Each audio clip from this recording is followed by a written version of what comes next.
ఎంత బాగుందో ఇక్కడ వచ్చేసింది కొద్దిగా రైట్ కొద్దిగా వచ్చేసింది. ఇది ఒకసారి చూడండి, మనం సనర్జీ కంపెనీకి సంబంధించినటువంటి మనము సాయిల్ కేర్ ఒక ఎకరానికి 1 kg ప్యాకెట్ వేయించాము. సో ఇక్కడ రమేష్ అన్న మనకు తన చేనులో వాడడం జరిగింది. సో వాడితే ఈ విధంగా అద్భుతంగా రిజల్ట్ ఉంది సార్. ఒకసారి చూడండి, మాకు చేను ఇంత ముందుకు పండు రోగము, ఎరుపు రోగము, చాలా పూర్ణ ఎర్ర కావడం ఇవన్నీ సమస్య ఉన్నది.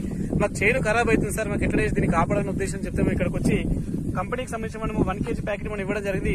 ఈ విధంగా రిజల్ట్ వచ్చింది. ఎంత అద్భుతంగా చూడొచ్చు మనము రిజల్ట్ కూడా. ఇక్కడ చూడండి, చేడు ఎంత పచ్చగా ఉంది, ఎలాంటి పండు రోగం ఇక్కడ కూడా పండు రోగం లేదు. చేడు ఎంత ఆరోగ్యంగా ఉంది చూడొచ్చు మనము. సో దంటు కూడా చూడండి, మంచి పిలికలు కూడా దంటు కూడా మంచి అద్భుతంగా వచ్చింది మనకు. చూడొచ్చు విధంగా దంటు కూడా బాగా వచ్చింది. రైట్. సో ఈ విధంగా రైతునికి ఎవరైతే ఉన్నారో మనకు దంట ఎక్కువ రావడానికి, పిలికలు ఎక్కువ రావడానికి, దిగుబడి పెరగడానికి, భూమిలో ఉన్నటువంటి pH వాల్యూ అండ్ బలం పెరగడానికి మనము ఈ అద్భుతంగా మనకు రోగం కంట్రోల్ కానీ మనము ఆర్గానిక్ కంపెనీకి సంబంధించి మనము సనర్జీ కంపెనీ మనకి వాడుకోవచ్చు. సో ప్రతి ఒక్క రైతు